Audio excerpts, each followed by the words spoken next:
Muy buenas noches, don Arturo. Le agradezco muchísimo el haber aceptado estar aquí con nosotros y el permitirnos contar una historia de vida, como es la historia de vida de usted, que nos puede inspirar una buena historia de vida.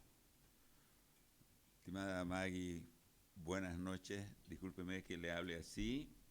La verdad que para mí un privilegio poder conversar con una mujer tan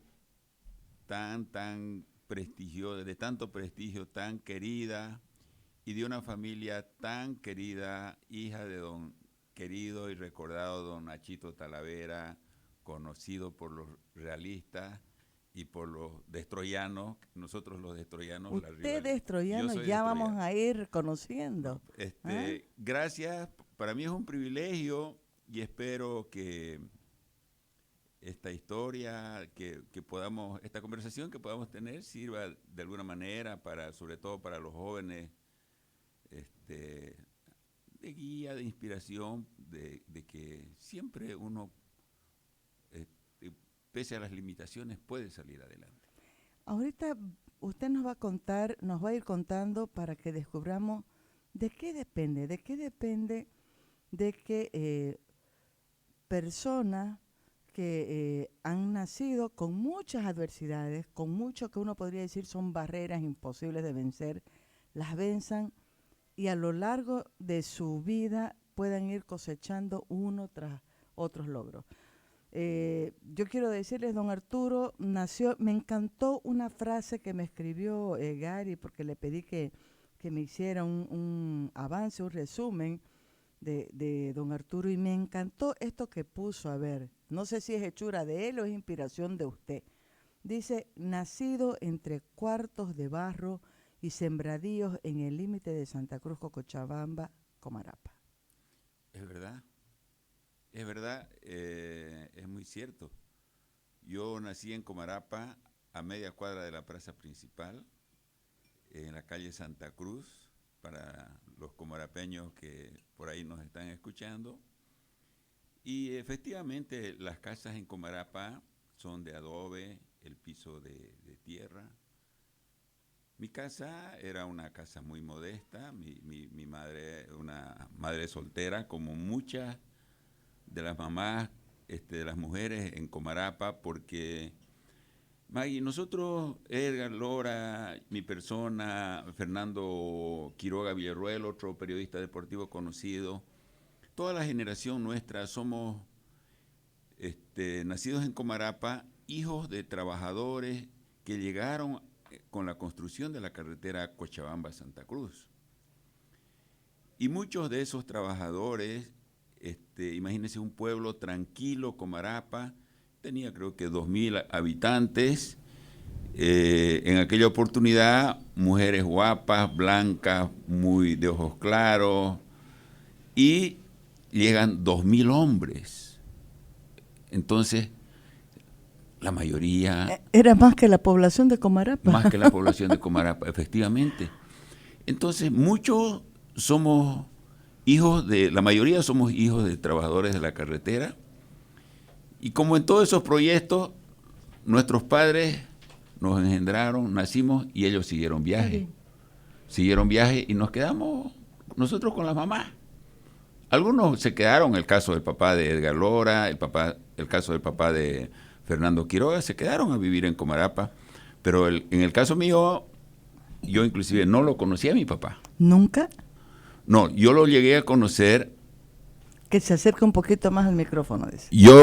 ¡Wow! ¡Qué vocesanga! Poderosa. Lo llegué a conocer a mi papá. Y, bueno, la duda siempre era en los actos cívicos, en la escuela. Era una sola escuela que íbamos todos en Comarapa.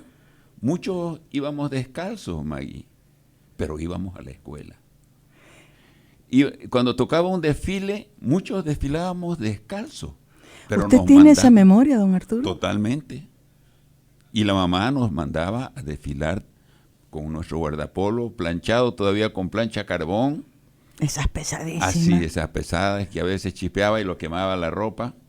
Pero desfilábamos y éramos felices, pero era un pueblo tan lindo, Porque uno niño pues no sabe lo que falta y lo que sobra, ¿no? Con tal que le den comida al mediodía y en la Y noche. es que en esa época también, no es como hoy, que yo siento que hoy se notan más las diferencias, ¿no? Entre la pobreza y la riqueza, porque en esa época yo me imagino que Comarapa era parecido a lo que era Santa Cruz también.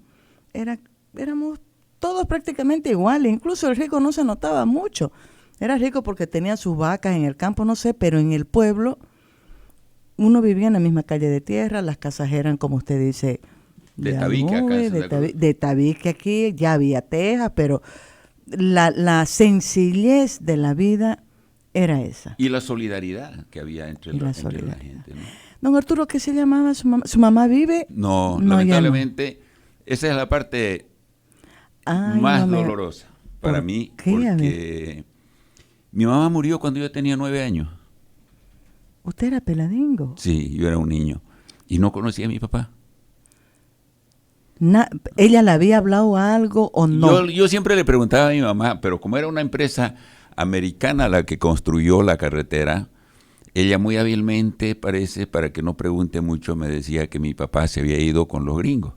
Entonces, no cualquiera tenía a su papá en los Estados Unidos, en teoría, ¿no? Claro. Y, no, sin embargo, mi papá había conformado otra familia. ¿Ahí mismo? No, en Cochabamba tenía su familia, tenía su señora, tenía sus hijos, y se olvidó de mí. Entonces, cuando muere mi mamá en un accidente carretero retornando acá de Santa Cruz a Comarapa, ella iba y venía. De vez en cuando. Ya. Iba y venía, y resulta que fallece mi mamá y mis abuelos se ven con unos niños huérfanos, porque yo tengo otros hermanos por parte de mamá, y una comadre muy querida de mi mamá de Comarapa también, una señora que ya falleció, lo encontró a mi papá en Cochabamba y le dijo: oye, recoge al Arturo, recoge a tu hijo, porque ha fallecido la Julia y los abuelos no tienen condiciones de educar a ese niño. Entonces mi papá manda una carta manuscrita, indicando que me vaya, que me iba a mandar con mi abuelita, con su mamá de él, a Capinota, de donde son los Carcas. Y ay, qué terrible dilema, Dios. Me mandan a Cochabamba con una persona conocida, donde esta señora, comadre de mi mamá. No sé si usted ha visto la película Estación Central, una película brasileña. Brasilera, por supuesto que la he visto. Bueno, ahí se refleja. Le cuento que ahí se refleja mucho de mi vida. Hay mucha similitud en mi vida de lo que la señora va buscando al padre. Fernanda Montenegro. Fernanda Montenegro, ¿no es cierto? Y el niño con el niño va buscando. Entonces, yo llego a Cochabamba y ella me dice: vamos a ir a buscar a tu papá. Yo ansioso de conocer a mi papá. Niño, pues también. No lo conocía, ¿no? Ni en fotografía había conocido, nada. Entonces, vamos, y ella me deja en una esquina, porque obviamente mi papá tenía su familia en esa casa, y fue la señora y preguntó, y le dieron: no hay, no está tu papá. Regresamos a la casa, y no aparecía el hombre. Bueno, iba en la casa ahí. La señora generosamente me daba la alimentación, tenía un hijo más chico, jugaba con él, niño yo también, a veces travesura. Y un día, ya casi un mes, me dice: Arturo, yo estaba al fondo en una casa en Cochabamba. Vengo y me dice: Arturo, este señor, me dice un señor ahí como un blazer estaba, este señor es amigo de tu papá. Y está yendo a Camiri, tu papá dice que trabaja en Camiri, y vos tienes una carta para él que te han mandado tus abuelos, ¿por qué no se la entregas? Entonces yo tenía un bolsoncito con unas 2 mudadas seguramente, y mis cuadernos de la escuela que me dieron. Y voy y saco de medio del cuaderno la carta, y voy y le entrego, y cuando le entrego me dice: yo soy tu papá.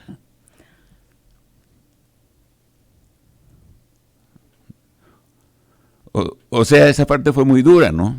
¿Usted qué reacción tuvo? Hasta hoy se emociona. don Arturo. La tiene nítida esa imagen, ese Totalmente, recuerdo. Maggie, totalmente, totalmente. Pero como en la vida el paquete nunca es completo, y eso es bueno que los jóvenes sobre todo tienen que entender, que en la vida el paquete nunca es completo. Él no le avisó a su familia. Nada. Nada.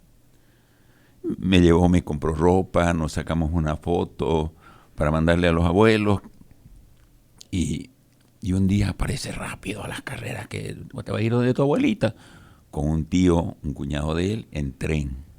Y era de escondidas de su familia. Bueno, llegué allá con la abuela. La abuelita era una señora mayor y llega un chico, un cambita, que le hace la vida a cuadritos, dañino y le destruye sus cosas. Y protestaba la pobre señora, decía, ¿en qué hora me han mandado este camba? Decía, no, este camba, hijo de camba, ¿para qué me han mandado? Bueno, ahí la abuela un año más y falleció. ¿Y habían otros niños ahí o no? No. Solamente usted. Solamente yo. Y bueno, al año fallece la abuela, ya el papá me tiene que llevar a Camiri. Él trabajaba en la época de oro en Camiri. Cuando era realmente reconocida y valía como la capital petrolera. No, en Camiri se comía camarones, Maggie, en esa época, le estoy hablando de la década del 60. Un contraste muy grande lo que es hoy, ¿no? No, Qué tristeza la que da pena, como... la pena. Teníamos gas domiciliario nosotros en la década del 60 en Camiri. Imagínese en esa época. No. Bueno, entré al colegio. Llega usted a la casa de él en Claro, Camiri. él me lleva. Y ahí la conoce a la familia. Conozco a la familia, a mis otros hermanos, que algunos viven acá en Santa Cruz, uno es ingeniero petrolero, la otra es bioquímica. ¿Mayores o menores? Menores, eran? menores que yo. Bueno, tampoco fue la relación con la madrastra buena. Ya, Entonces, tortuoso, absurda, porque uno ya adulto se da cuenta, mi mamá estaba muerta, ¿qué problema podía haber? ¿No es cierto? Además que yo siempre digo, no es culpa del niño. Claro. Cuando lo más que deberían haber hecho es atender al niño, al final no tiene madre este chico, cuidémoslo, eduquémoslo. Pero bueno, y en una de esas mi padre retorna a Cochabamba. Y ahí me deja abandonado. ¿Con la mujer, con la madrastra? No, solo con unas tías, con unas hermanas de él. Ah, él regresa con toda la familia. Claro, regresamos y él después regresa a Camiri. Bueno, en esas idas y venidas, el año 69 regresamos a Santa Cruz. Usted ha nacido el 5 de febrero de 1954. O sea, yo tenía 15 años. Tenía 15 años. Y mi padre estaba trabajando en esa época en lo que construían el gasoducto Santa Cruz, la Argentina, si usted se recuerda. O quizá usted era muy chica. Y como nacionalizaron la gas y todo, entonces el proyecto se pinchó, no sé qué historia. Y yo le digo a mi madrastra, ¿y qué voy a hacer? Porque ni colegio, nada. No sé, tu padre ha dicho que te busques oficio, que te busques un taller donde aprender algo. Voy a buscar un lado. Si señor, no necesita aprendiz, porque antes decía... ¿Usted no dejó de irse a la escuela? No, durante no iba a todo la ese escuela. Había abandonado la escuela. ¿Hasta qué edad fue? A los 14, 15 años. Mire usted. Y inclusive caí tenía una tornería el padre de Quique Alfonso, ¿se acuerda? Me acuerdo de Enrique Alfonso de Safipro. Claro, su padre se llamaba don Enrique Alfonso, tenía una tornería, como él era español, tenía una tornería que se llamaba Alicante. Seguramente era de allá el señor, ¿no? Inspirado en su tierra. Le digo, señor, ¿no necesita aprendiz? No, ya tengo, dijo. Y en la 24 de septiembre, en la última cuadra, no sé si usted llegó a ver todavía, era la parada de los micros al norte, de los colectivos al norte. Bien en la esquina donde termina, antes de eso, a la mano izquierda, había una empresa, se llamaba ETCO Limitada, con unos letreros grandes, Empresa Técnica y Comercial del Oriente. Y uno de afuera miraba a unos jóvenes, se veía unos tableros eléctricos con unas agujas, todo. Y se necesita aprendiz. Señor, vengo por el aviso. ¿Cuántos años tienes? 15. No, eres muy chico, me dice. Además, ya hemos agarrado a todos, está completo. cómo era su porte, don Arturo? ¿Usted era delgadito, chiquitito? Era más delgado. ¿O era... Era más delgado. Y, pero de todas maneras, como ya hemos completado, por ahí algún chico no viene, venía el lunes. Era un taller de embobinados. Entre esos, el padre de Cristina Vizcarra, que usted la conoce. Claro que sí. A don Guillermo Vizcarra, no sé si lo conoce. A él no. Alguna vez sería bueno sí, que lo entreviste. Es un hombre que aportó mucho a este pueblo. Él fue el pionero en el sector eléctrico en Santa Cruz. Y entonces, el lunes temprano habían hartos jóvenes y la mayoría de la máquina vieja. El famoso barrio de la máquina vieja. Vamos a ver. Y bueno, cuando... Por eso usted es de Destroyer. Por eso soy de Destroyer. Ahí terminé de crecer. Ya concluí. Y bueno, dice el señor, era un yugoslavo, el socio del papá de Cristina. Yo dije a un chico que retorne. Usted entra. Éramos unos 20 chicos, más o menos. Entro. No sabía agarrar un alicate yo, Maggie. Bueno, había otros chicos ya con más experiencia. Trabajé creo que unos 6 meses, 180 bolivianos era el salario. ¿Qué le daba con eso para Pero comprar? en esa ¿Era nomás era platita? nomás en esa época para un jovencito. Pero en esa época, un día, lamentablemente, a mí me da pena decirlo, pero mi madrastra me dijo, te tienes que ir de la casa, no más aquí. Pero te vas. Me voy de la casa, no sabía qué ¿Y su papá? hacer. Nada. No, pero al parecer seguramente era, como decimos acá en el oriente, era un mandilón también. Un mandado. Un mandilón, como decimos, ¿no? Y además, alza tus cosas y andate. En el taller, por la mente de uno, ¿qué nos pasa, no? ¿Dónde voy a dormir esta noche? ¿Qué voy a hacer? ¿Usted no tenía más? No, no tenía familiar, algo, nada. Nada. Tenía unos familiares de Comarapa acá, pero no los había contactado. Inclusive algunos familiares muy bien ubicados, muy bien posicionados, pero no los había buscado. Y en el taller ahí le comento a un compañero de trabajo, le digo, le cuento mi drama y me dice, no te preocupes, me dice, yo te llevo a casa y mami te va a dar pensión y dormís en mi cuarto. Ya fallecido Germán Villegas. Voy ahí en la avenida Trinidad, en la Buna, en la esquina. Mami, amigo, que le cuenta, lo han botado de su casa. No, hijo, no te preocupes, esas típicas señoras de antes, Sí, ¿no? La gente era así. No antes, te preocupes, hijo, yo te doy aquí la pensión y dormís con Germán, que esto, que este otro.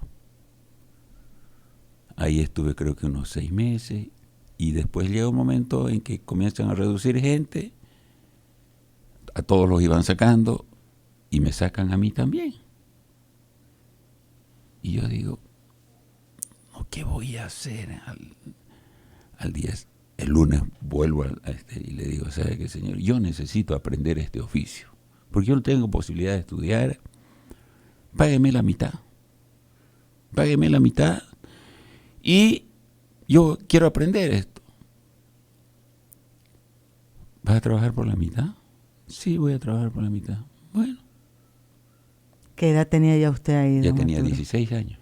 Pero era un pelado y ya negociaba. Increíble. ¿No?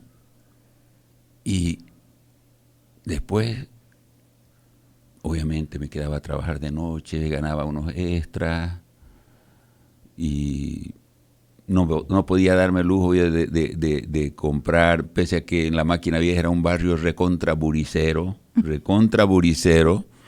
¿no? Gente tan querida que los recuerdo con mucho cariño.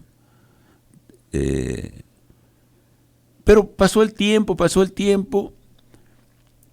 aprendí, seguramente era un chico yo también inquieto que aprendí, pasó el tiempo, ya cumplí 18 años, 19 años, 20 años, ya trabajaba más, o sea, seguramente... Siempre en la misma empresa. Siempre en la misma empresa. Trabajo con el papá de Cristina.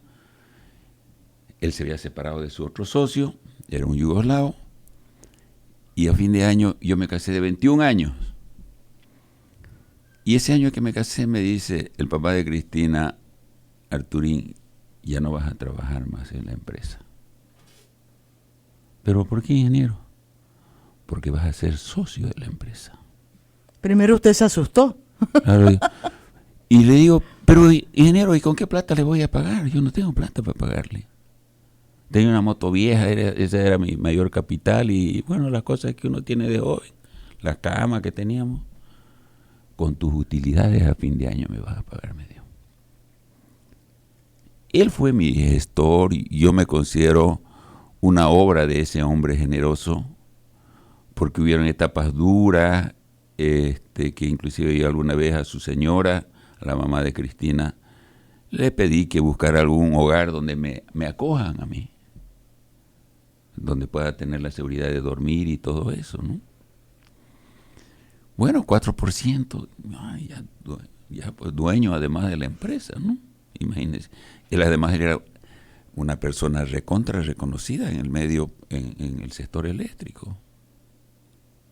Y pasaron este año, pasado el tiempo, llegué a ser dueño del 35% de la empresa. ¿En cuánto tiempo, don Arturo?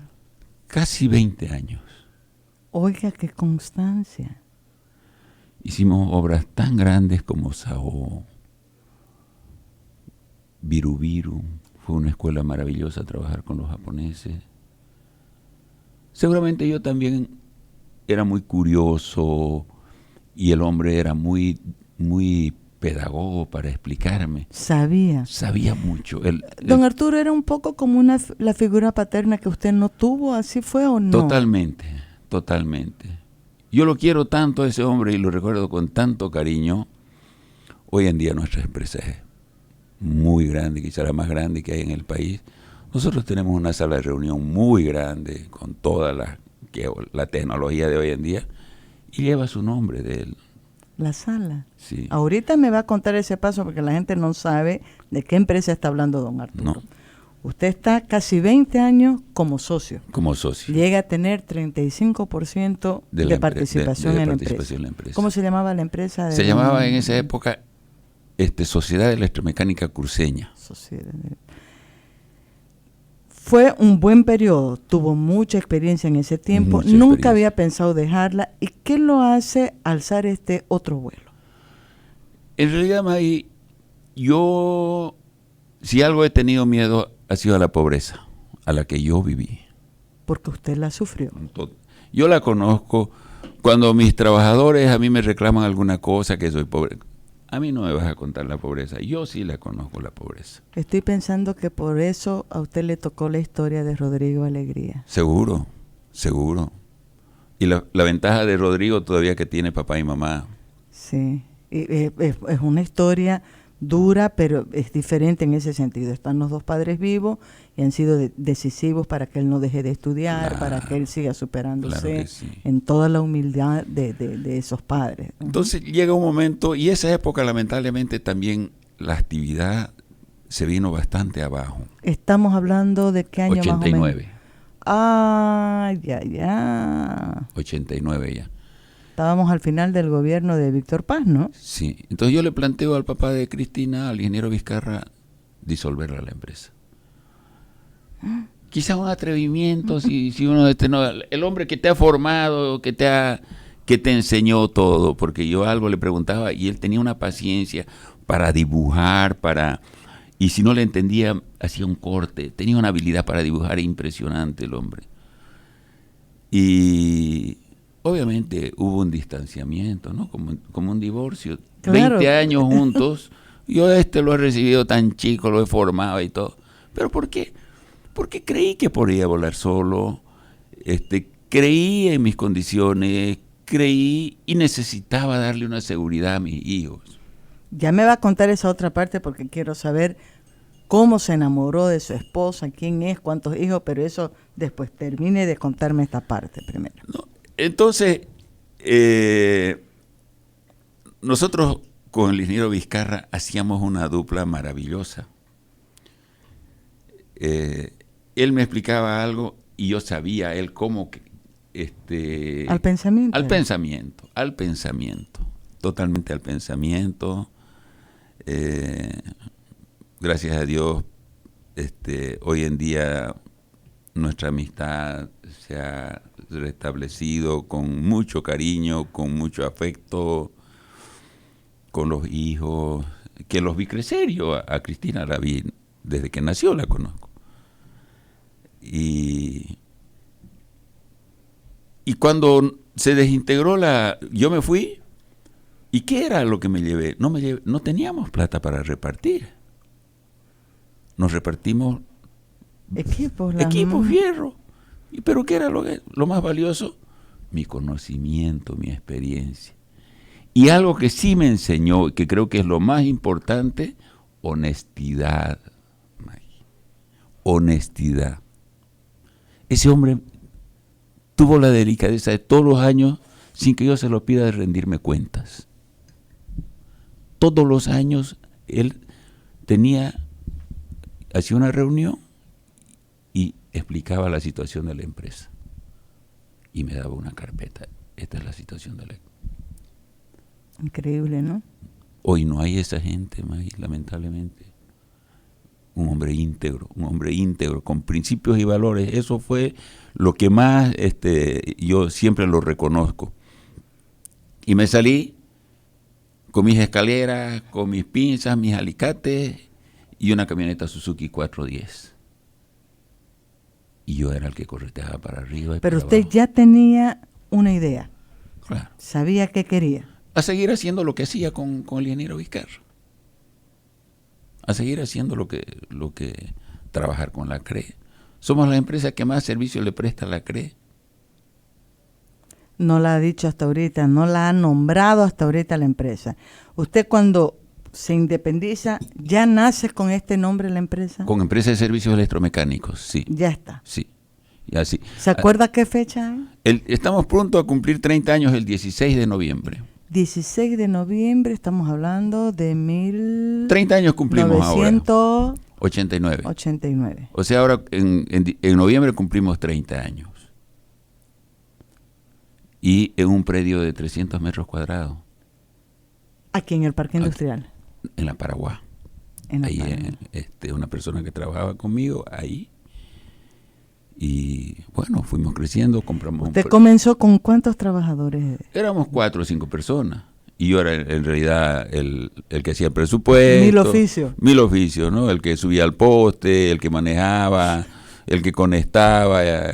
Todas esas cosas las hacía yo. ¿Y ahora cuántos trabajadores tiene ese? Hoy estamos bordeando los 500. ¿Se puede imaginar? El año pasado, Maggie, llegamos a 1.800. ¿Cómo tanto? Participamos en los proyectos más grandes del sector eléctrico en Bolivia. Porque usted tiene su personal fijo y tiene personal que contrata según proyecto. Según proyecto, es verdad, eso es así. Eso es así. Ahora, no debe haber sido fácil construir la empresa en 30 años. Porque este país ha tenido sus vaivenes, sus momentos buenos, sus momentos bajos. Yo siempre soy honesto en eso. Yo jamás pretendí tener lo que tengo hoy en día. Lo único que hice fue trabajar, disfrutar de mi trabajo. Para mí no es una obligación ni un sacrificio levantarme todos los días a las 6 de la mañana y estar a las 7 en mi oficina. ¿Hasta ahora usted mantiene esa rutina? Yo mantengo esa rutina con algún relajamiento, ahora que uno tiene, por la edad tiene ya que ir se da un lujito. No, tengo que ir al gimnasio temprano y esas cosas, ¿no? Pero por salud sobre todo, pero 7:30 estoy en la oficina yo, ¿no? Don Arturo, en todo ese periodo, en estos 30 años, usted lo que iba ganando, iba pensando, la voy a hacer más grande, voy a invertir aquí, voy a hacer... ¿O cómo fue la concepción? ¿Cómo es este proceso para hoy poder decir, ay, voy a celebrar 30 años y miren el tamaño de este hijo que crié? En realidad yo nunca pensé, como le digo, nunca pensé tener la empresa que hoy gerento, ¿no? Porque es una empresa 100% familiar, donde estoy yo y mis 2 hijos varones. Lo que gané lo reinvertí. Siempre lo que gané lo reinvertí. Hoy tenemos más de 1 hectárea de terreno en 3 sitios en el parque industrial.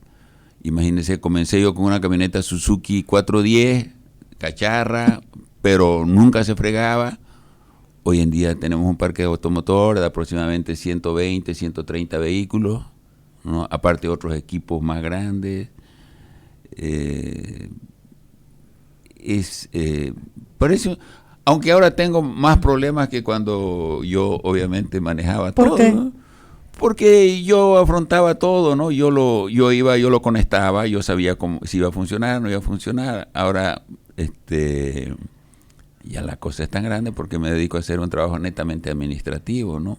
Opino en muchos aspectos técnicos, aporto por mi experiencia, pero más es un trabajo netamente administrativo. ¿Le ha costado ir delegando responsabilidades y tareas? Al comienzo sí, pero hoy le diría que no. Tengo la suerte de tener 2 hijos maravillosos que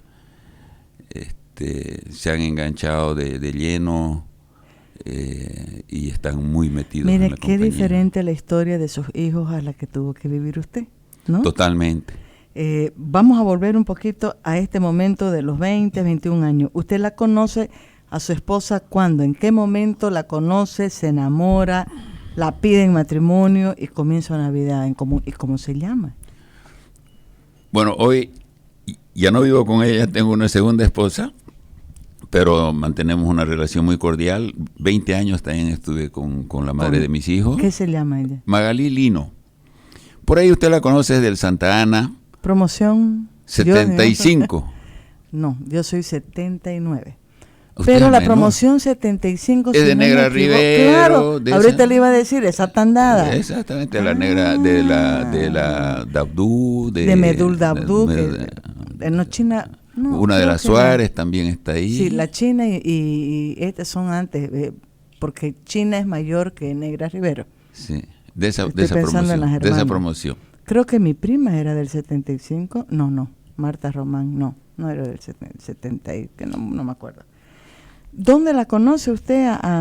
En las fiestas que uno siempre andaba. Yo era motoquero, me gustaba la moto, me gustaba mucho la moto, porque en la década del 70, el boom del algodón, no sé si usted se acuerda. Ay, pero si yo hasta he ido a cosechar, porque me acuerdo que en esa época faltaban manos, claro, y hubo una campaña y fuimos a cosechar nosotros. Y yo fui era un técnico de los pocos que conocía mucho el funcionamiento de la parte eléctrica de las desmotadoras. Entonces ganaba buena plata. Era cotizado para cualquier problema ir a arreglar a la desmotadora de algodón. Entonces tenía mi moto, ahí uno iba a la esquina de los colegios siempre a pirañar, ¿no? Aunque muy poco tiempo tenía porque siempre trabajaba, ¿no? Siempre trabajaba. Y la conocí, enamoramos 1 año y un poco más. Nos casamos, a los 22 años ya fui papá. Y ella tenía 17 años, mire usted cómo era la vida. Pues a los 18 fue mamá y a los 21 volvió a ser mamá. Y esos son nuestros 2 hijos. ¿Qué se llaman sus hijos? Marco Antonio, que es ingeniero industrial. Actualmente, hoy está en Colombia. ¿Cuándo nació? ¿Cuántos años tiene Marco Antonio? Marco nació el 76 y Diego nació el 79. Estudiaron en el Colegio Franco. Ahí estudió mi hijo menor. ¿No? O sea, otro mundo. Imagínese yo de un pueblo que aquí no conocía a nadie, no tengo compañeros. Edgar, que es mi único compañero conocido. Pero hoy las generaciones de los chicos que han estudiado en colegios relativamente buenos son ¿Y los dos se han enamorado de este mismo proyecto de la empresa? Yo un poco lo inducía a eso. Pero están felices ellos, están felices. Ahora, ¿usted ha tenido después ya más hijos en su segundo? No quise hacerlo de mi papá, de ser un padre irresponsable. No tengo. ¿Estos son sus 2 únicos hijos? Son mis 2 únicos hijos, ni achacado. ¿Y ya le han hecho nieto o no? ¿Le han dado un nieto? Tengo 4 nietos. Tengo 4 nietos. Oiga, y eso me interesa ver, miren dónde voy a hurgar yo, ¿no? Pesó mucho su historia al momento de decir, no, yo no voy a tener más hijos porque no quiero repetir esta historia. Mire esta foto, Maggie. Esta foto. ¿Qué recuerdo tiene de su mami? No me haga hablar de mi mamá. Ay, se va a poner triste. Pero usted mantiene relación con su familia materna. Totalmente. Y voy a Comarapa. Tiene sus primos, tíos. Sí, voy a Comarapa. Sigo haciéndole rezar a mi mamá. Hasta ahora. No quiero que se ponga así. Oiga, tanto tiempo. No, hay heridas que no se curan, don Arturo. No, para nada. Y usted recuerda, o sea, usted la tiene entonces presente. Hasta su olor de mi mamá lo recuerdo ahí. Increíble. ¿Y no hay foto de ella? ¿Tiene foto de ella? He hecho un mural en Comarapa con toda mi familia, mi abuela, mi abuelo, mis tíos, mis hermanos. Un poco la historia de la Comarapa en la que yo crecí de mi infancia, que inclusive se ha convertido en una atracción. Ahí la gente que va a Comarapa va y lo mira. ¿Usted tiene casa en Comarapa? Sí, ¿Es un lugar sí. que le gusta, que Claro. mantiene ese vínculo emocional? Claro. No se ha olvidado de Comarapa. Era un terreno que era de mis abuelos, lo compré, lo recuperé y tengo una casa bien grande ahí. ¡Qué belleza! Sí. Me estoy acordando porque el profe ha sufrido horrores cuando se ha tenido que volver. Estaba feliz, él ya no quería volver para acá, ¿no? Sí. Y ha tenido Esta que ponerla fotografía, en la venta. Maggie, es el año 71. Estas eran las primeras luminarias que de colocamos. la calle. Y este soy yo, mire. Una foto aquí. Este soy yo. ¿Cuál? El de arriba. 17 años tengo ahí. ¿Aquí? Sí. ¿Y cómo la tiene esta foto? ¿Seguro? A ver, aquí usted la va a mostrar. Ya, agarre. Mire, aquí está don esta era Arturo. una Volkswagen doble cabina. Y aquí adentro llevábamos las luminarias. Y mire cómo se trabajaba con tanta inseguridad. De ver nomás me da nervio. Oiga, así era. Pero era yo, obviamente, hoy en día nadie lo dejaría subir. Cualquier inspector de seguridad lo baja de la oreja, ¿no? Pero yo soy el de arriba, el más osado. ¿No? Y aquí ya más grande, en Virubiru. Que todavía estaba usted de socio en la primera empresa. Claro. Esto era el año 83, en Virubiru, cuando Siles Suazo. Oiga, a ver, quiero verla, por favor. Miren los fierringos en los que... Increíble, la pobre combi. Las combis eran lo último, me acuerdo yo. Cosa. Era lo máximo una combi. Y se balanceaba esa cosa. ¿Dónde es esta? ¿Qué ubicación es esta? Esa es en la Monseñor Rivero, donde es ahora el Palacio de Justicia. ¿Se acuerda que ahí era un colegio evangélico había? Sí. Ahí es. Toda la esquina esa. Ahí estamos colocando las luminarias. Mire usted. Ay, mire pues cómo está aquí. Sí. Me muero de desesperación. Ya la van a ver ustedes que no están logrando ver. Yo me he olvidado de que estamos transmitiendo por Facebook. Aquí, ¿se puede ver o no? Ahí el que está hincado sobre los fierros, ese es don Arturo. Miren. Sí, tenía 17 años. ¿Cómo arriesgaban 17 años comenzando a trabajar? Sí. Ahora, don Arturo, ¿no tenía miedo usted? El joven pues es así, ¿no? Los jóvenes somos, cuando uno es joven es así, no mide el peligro. ¿Y este de aquí es usted? Soy yo. Melenudo. Melenudo estoy. Sí. Y aquí... ¿Nunca tuvo accidente de trabajo? He tenido. ¿Grave? En la época, ¿Serio? justamente esta época, ahí tuve en la avenida Bush, me recuerdo muy bien, Mire usted, ¿Esta ya es la empresa o no? Esta es la empresa, estas son obras ya hechas por nosotros, mire usted. Aquí venga un retengo de Davico con el teléfono, se puede filmar para ir guardando. A ver, muestre la primera, don Arturo. Aquí. Acá venga ese Davico. No importa que salga en Facebook. Venga, no me sea tímido. No quiere salir en Facebook. No. Somos la empresa que más turbinas de energía eléctrica ha montado en Bolivia. 23.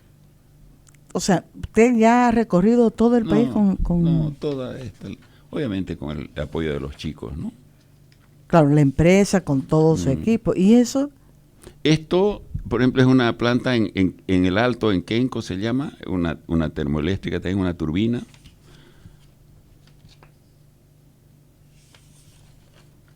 Oiga, esa empresa es enorme. Totalmente, totalmente. ¿Tiene competencia dura aquí usted? Hay una empresa, sobre todo una empresa, ¿no? Que trabaja muy bien, Nacional bien. también. Nacional, ¿no? Sí, gente de Santa Cruz. Esta, por ejemplo, es en la falda del Chacaltaya. ¿Eso es nieve? Nieve. Yo no había ido cuando fui a la inauguración hace 2 años con mi hijo, que él es el director de esos proyectos. Le dije, pero ¿cómo van a venir a trabajar acá? Oiga, don Arturo, todo lo que usted sabe es por experiencia. Por experiencia. Porque estoy pensando, usted me ha dicho que abandonó los estudios cuando estaba todavía en colegio, antes de salir bachiller. Sí. Mire, trabajamos en el área de petróleo y gas también. Ahora, en la visión que he tenido, siempre he tenido una visión innovadora de muchas cosas. Hemos sido la primera empresa en Santa Cruz después de CRE de trabajar, se llama en línea viva, trabajar con líneas energizadas, sin cortar la energía eléctrica, hacer trabajo. O sea, con equipos especiales, preparando a la gente, todo, ¿no? Yo viajé a Estados Unidos, a la Argentina, traje unos instructores, prepararon a la gente.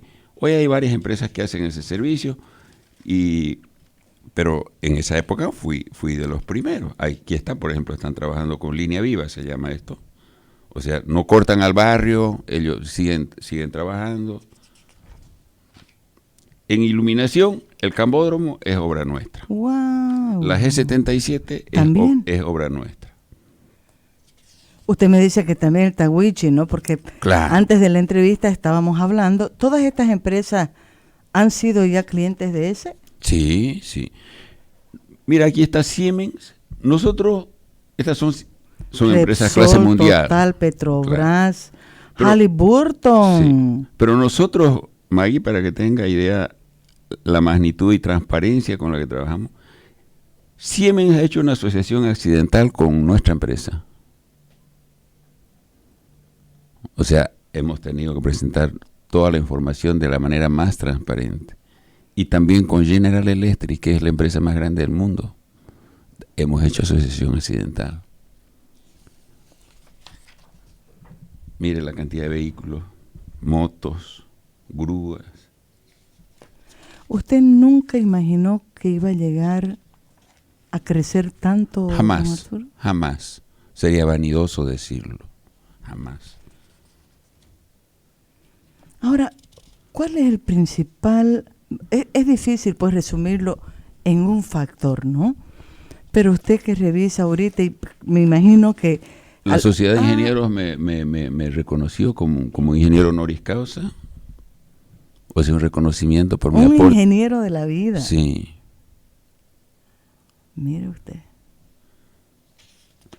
Ese reconocimiento sí tiene validez ya, porque como Dios santo, han repartido tantos reconocimientos sí. a diestra y siniestra. Y el Deber también hace tiempo hizo un reportaje. El hombre de la electricidad. Este suplemento, sí. Me encanta, ahí trabaja Carlita Paz, que siempre le digo a Carlita, es un trabajo extraordinario el de dinero, el suplemento del Deber. Ahí estamos ¿Usted tiene todas las publicaciones guardadas o no? ¿Algunas? Yo diría casi todas. Aquí en Comarapa hablo de todo Comarapa. se compartía. De aquí nomás lo he leído ya. Una gran familia. Sí. Eso es Esto se lo voy a dejar para Esto es para mí. ¿Usted siente que la empresa es una gran familia? Totalmente. Yo tengo un manejo, como yo he pasado todas las etapas, he sido obrero, entonces yo tengo un manejo totalmente horizontal. Yo llego en la mañana y cualquier trabajador tiene la libertad Además, a usted no se la charlan. No, a mí no me la charlan. A ver, Viviana dice, Maggie, el señor Arturo Vera apoya bastante las actividades culturales. Nos ha apoyado para los festivales internacionales, tanto de teatro como de música barroca, ¿verdad? Viviana trabaja en APAC, en la Asociación Pro Arte y Cultura. Lo que pasa es que Sarita, yo la conozco mucho, Sarita Mancilla. Ajá. Y yo soy muy amigo de Eduardo, del esposo. Y yo le escribí justamente hoy en la tarde a Sarita, no, lo hacemos con mucho gusto, ¿no? Siempre que exista el apoyo, y apoyamos muchas otras cosas también, ¿no? Hogares. Yo creo que su historia de vida también lo hace ser un ser humano en eso mucho más sensible. Seguramente, ¿no? Porque obviamente la vivencia que uno tiene al final es Yo eso recuerdo, y en algún reportaje que alguna vez me hicieron, yo comentaba que en Comarapa, cuando se cocinaba una comida especial, había que llevarle a la profesora, a la madrina, a la abuela, al abuelo, a los tíos, ¿no? Y uno iba por la calle llevando el plato, ¿no? Porque como no había la heladera para guardar, entonces había que repartirlo todo, ¿no? ¿Cómo todo era tan diferente? Sí. Estamos transmitiendo al vivo por Facebook, don Arturo, y mire, Jacqueline Olmos nos está escribiendo desde Italia. Saludos desde Italia, dice, ¿qué tal la historia? ¿Qué tal la historia, Jacqueline, de don Arturo? Lauren Mond dice, saludos a don Arturo, gran profesional y empresario. Felicidades por el invitado, Maguecita. Dice, Silvia Roda, qué bueno encontrar gente Silvita, buena. Sí. Paola Vargas, todo su pasado forjó el gran hombre que es hoy, se lo aprecia muchísimo. Mita Saucedo dice, bella historia, eso es lo que, ojalá que de verdad podamos traer todos los miércoles historias de vida inspiradoras. Tita Talavera vive en Estados Unidos, dice, qué bonita, inspiradora historia, felicidades. Jorge Miguel Galarza, un gran hombre digno de admirar. Marta Lourdes Padilla dice, qué historia, digno de imitar, me encantó. Jordi Sandoval, lo malo es que no pagan al personal. Dice, ¿quién es Jordi Sandoval? No sé quién es. A ver, ¿cómo es esto? ¿Cómo que lo malo es que no pagan al personal? Eiber Andrade, está mirando mi querido Eiber de Amigarse. Alan David de esa dice, felicidades, don Arturo. A propósito de ese, no sé quién es Jordi Sandoval, ahorita vamos a ver. ¿Quién es Jordi? A ver, quiero ver quién es Jordi Sandoval.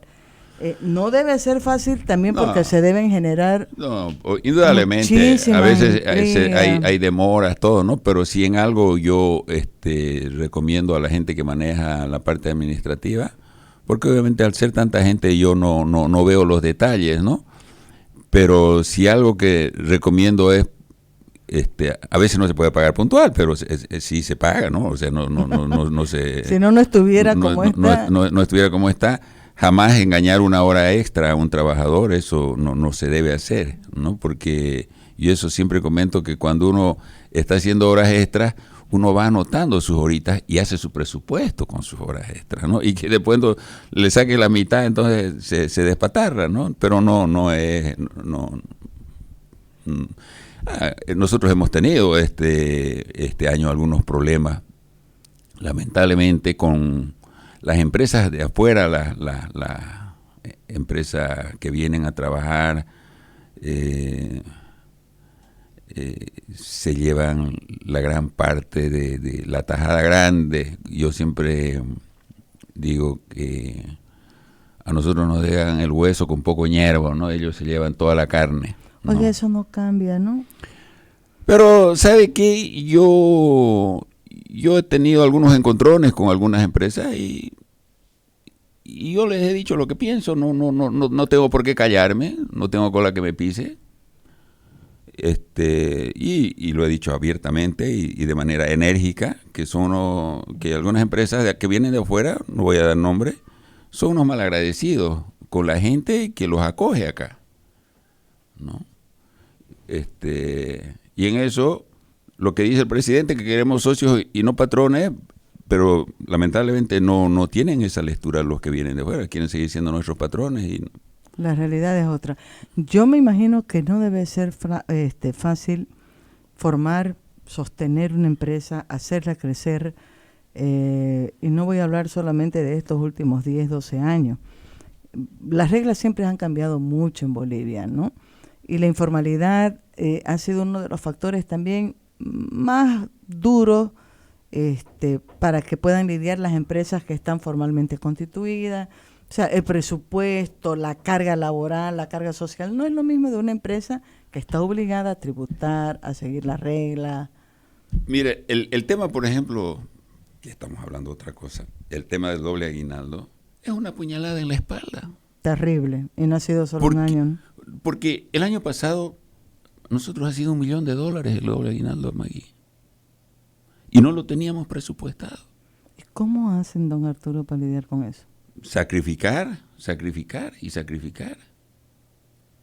¿No? Al final no llega a ser una ventaja de verdad para los trabajadores, ¿no? Vino aquí un economista y me dice, eso solamente genera inestabilidad Totalmente. en un sector que es formal, en un sector de trabajo formal. Y lo más grave todavía,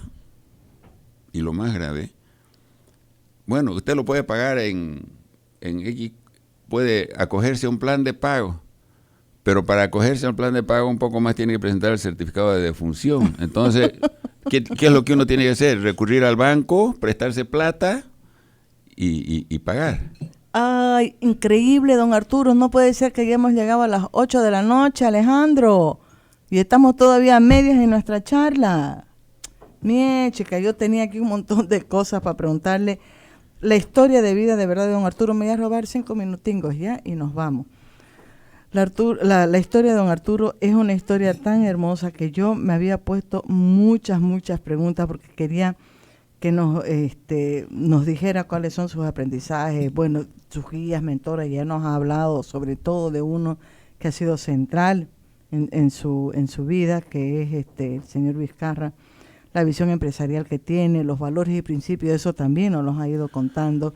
Pero sé que estamos en lo último y tengo tanta curiosidad. Yo digo, ¿cuál ha sido la fuerza central para que un niño y luego adolescente prácticamente largado en la vida, Así es, no se hubiera ido por el camino equivocado que suele ser el más fácil?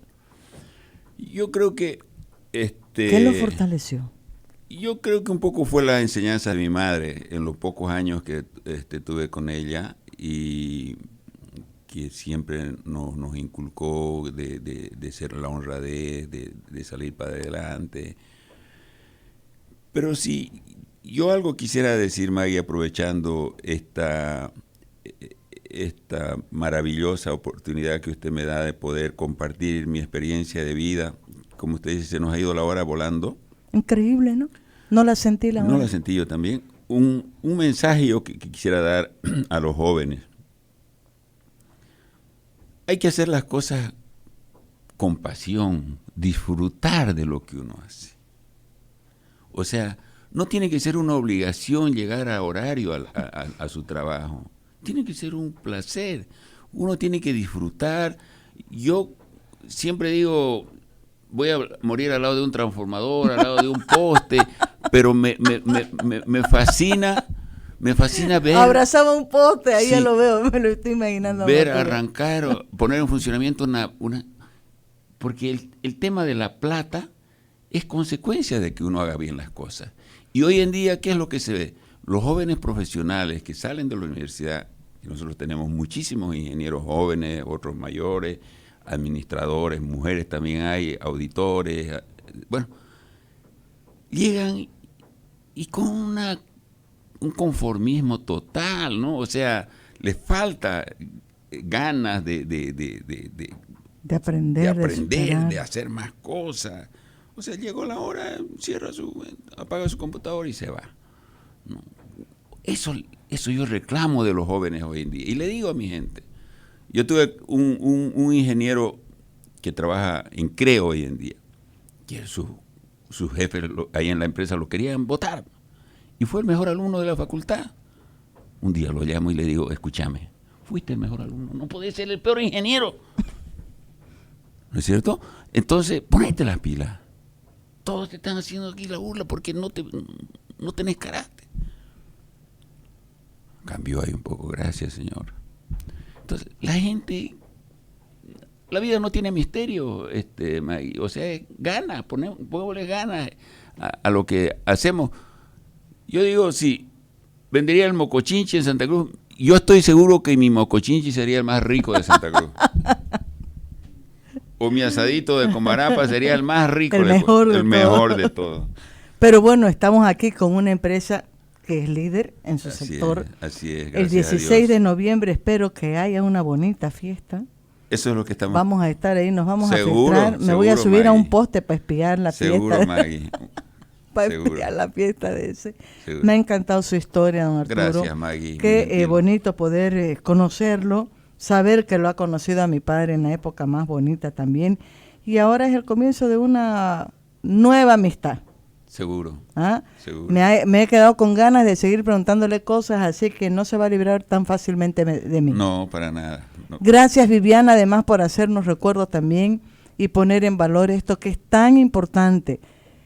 Gente como don Arturo, que pueden ser empresarios, que están en cualquier otro negocio y tienen interés, le dan su valor a la cultura y no tienen reparo de poder aportar.